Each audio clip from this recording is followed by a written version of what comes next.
대학교 졸업도 안 하고 청년의 창업을 했는데 세상에 없는 거 해야 된다라는 신조가 있었어요. 겁이 없었던 것 같아요. 되게 쪽팔림도 없었던 것 같고요. 한 번만 만나달라고 빌면서 처음으로 PT를 할 수 있게 되었고요. 기분이 나빴죠. 왜냐면 3년 동안 준비한 거는 집중해주지 않으시고 한 달 만에 준비한 이 서비스와 인프라에 되게 흥미롭네라는 반응을 주시는 거예요. 고민을 많이 하다가 우리가 일단 세상에 원하는 일을 하자라고 이제 결론을 내렸습니다. 안녕하세요. 저는 레페리의 최인석 대표라고 합니다. 저희 회사는 이제 뷰티 크리에이터들과 함께하는 뷰티 MCN사로서 좀 특이한 점이 있다면 모든 이제 크리에이터분들을 육성하는 방식을 갖고 있다는 것인데요. 카메라도 만질 줄 모르는 분들이 있더라도 잠재력을 이제 오디션을 통해서 심사하여 무상으로 교육을 제공하는 시스템을 갖고 있습니다. 저희가 크리에이터분들을 교육해서 데뷔시킨 횟수는 약 900여 회 정도 되고 있고요. 누적 투자 유치 금액은 총 140억 원대, 작년도 기준으로 해서 매출액은 160억 원 대로 업계에서 유일하게 2년 연속 흑자를 달성하게 되었습니다.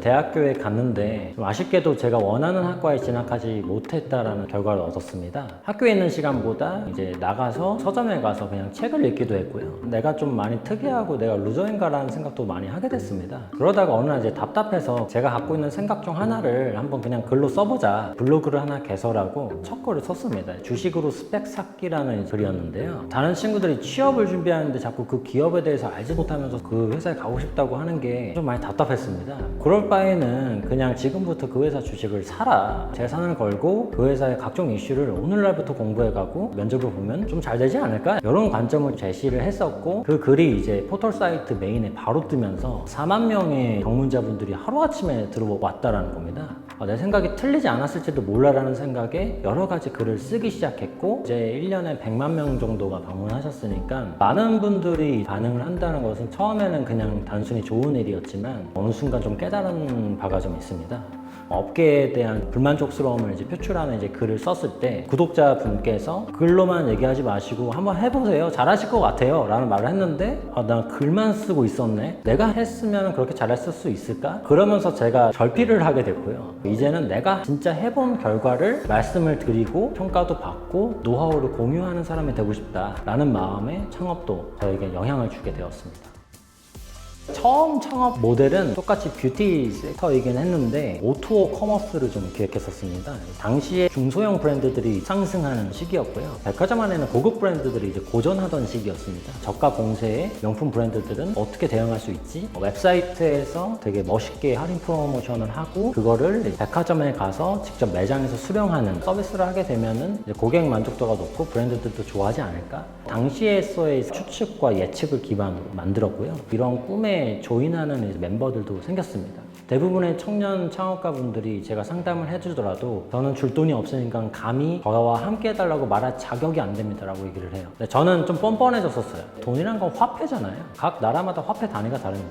이런 것처럼 사람마다 화폐 단위가 전 다르다고 생각을 하고 있고요. 당신 이걸 했으면 좋을 법한 저만의 판단, 그리고 당신에게 약속할 수 있는 미래, 이런 것들이 추상적이더라도 당당하게 얘기했을 때 생각보다 많은 사람들이 저와 함께 해주셨고, 하지만 이제 스타트업으로서 당연히 가장 힘들었던 거는 투자 유치였고 그 뷰티 스타트업을 평가할 수 있는 투자자분을 만나는 게 너무 어려웠어요. 오늘날에는 그게 O2O라는 개념이 되게 많아졌는데 그 시절에는 이제 대부분의 기성 남성분들이었기 때문에 사업 모델을 이해조차를 하지 못하셨다라는 핸디캡이 굉장히 셌습니다. 셀 수 없이 실패했던 것 같습니다. 그렇다면은 여성 투자자분들을 어떻게든 찾아가자라고 다짐을 하게 됐고요. 한 분이 응답을 주셔서 그분한테 PT를 할 수 있게 되었고요. 항상 저희가 피칭을 할 때에는 모든 종이를 최고급 용지로 만들고 리본을 이제 묶고 PT 자료를 항상 드리는 디테일까지 신경을 썼었는데요. 남성 심사위원님들께서는 불필요하게 그런 거 하지 말고 얼마 벌 거고 어떻게 할 거냐라는 비즈니스 모델 얘기만 좀 집중하는 반면 투자자분 같은 경우에는 레페리 팀은 당신들의 커스터머를 감동시킬 수 있는 사람들인 것 같다. 여성들의 마음을 아는 스타트업인 것 같다. 라고 해서 첫 번째 시드 투자 유치를 성공하게 된 스토리를 갖고 있습니다.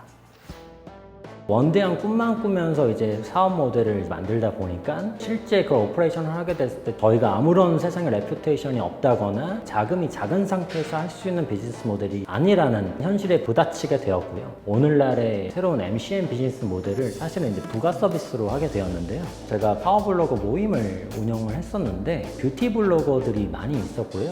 미국에서 유튜브가 성행하던 시절에 그냥 제 친구들을 모아두고 화장을 그냥 동영상으로 만들어서 이렇게 만들면은 되게 잘 될 수 있지 않을까? 왜냐면 이제 동영상으로 보여주면 하우투를 쉽게 보여줄 수 있으니까 내가 가르쳐 줄 테니까 이런 거 한번 해보지 않을래? 나랑 대신 제휴를 하자. 그리고 우리 서비스 좀 도와줘. 약간 이런 식으로 친구들끼리 이제 만든 모임이었는데 기업이라던가 투자자라던가 봤을 때 와 이게 더 되게 흥미롭네라는 반응을 주시는 거예요. 처음엔 기분이 나빴죠. 왜냐면 3년 동안 준비한 거는 집중해주지 않으시고 한 달 만에 준비한 이 서비스와 인프라에 되게 감동을 하시니까 고민을 많이 하다가 우리가 일단 세상에 원하는 일을 하자. 그리고 그 세상에 원하는 일에 우리가 하고자 했던 일을 얹히자라고 이제 결론을 내렸습니다. 사실 스타트업은 생명이 한정돼 있다라고 봅니다. 주어진 시간 동안 내가 빠르게 이걸 성장시키지 못하면은 내가 원하지 않는 환경에 닥칠 수도 있다. 그걸 빨리 하는 방법을 강구를 해야 됩니다. 빨리 할 수 있다는 것은 프로세스를 생각한다는 것이고요. 더 많은 시스템을 우리가 만들었다는 뜻인데요. 그렇지 않으면 도태된다는 것을 저는 좀 많이 느꼈습니다.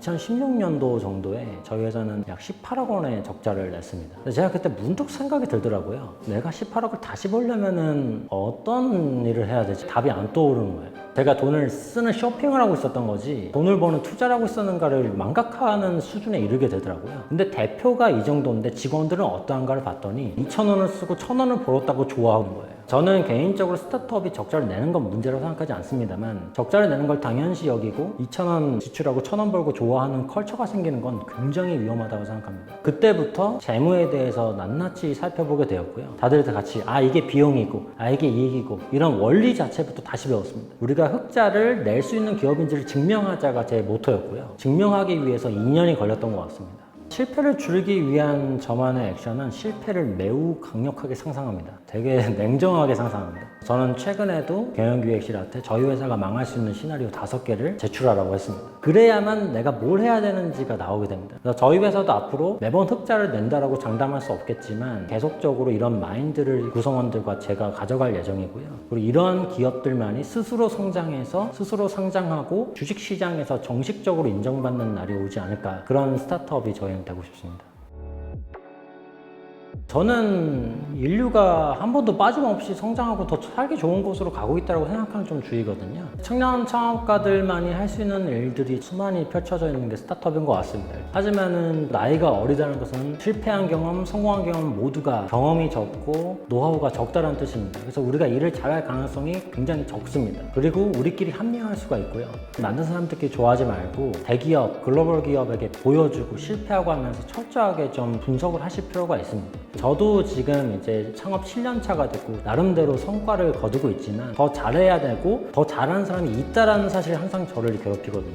지금 이제 2차 K-뷰티 웨이브가 오고 있다라고 좀 생각하는데 저희 회사가 거기에 꼭 주인공이 되고 싶고 자체적으로 이제 크리에이터 분들과 함께 브랜드도 출시하면서 좀 사업 영역을 확장하고 있는데요. 여기서의 키워드는 글로벌인 것 같습니다. 글로벌 진짜 어렵거든요. 영어도 못하고 대학교 졸업도 안 하고 청년의 창업을 했는데 글로벌 기업이 됐다. 근데 왜 내가 못해? 라는 식의 희망을 좀 줄 수 있는 청년들이 자유롭게 꿈꾸고 도전하는데 계속 그들에게 장려할 수 있는 좋은 소재가 됐으면 좋겠습니다.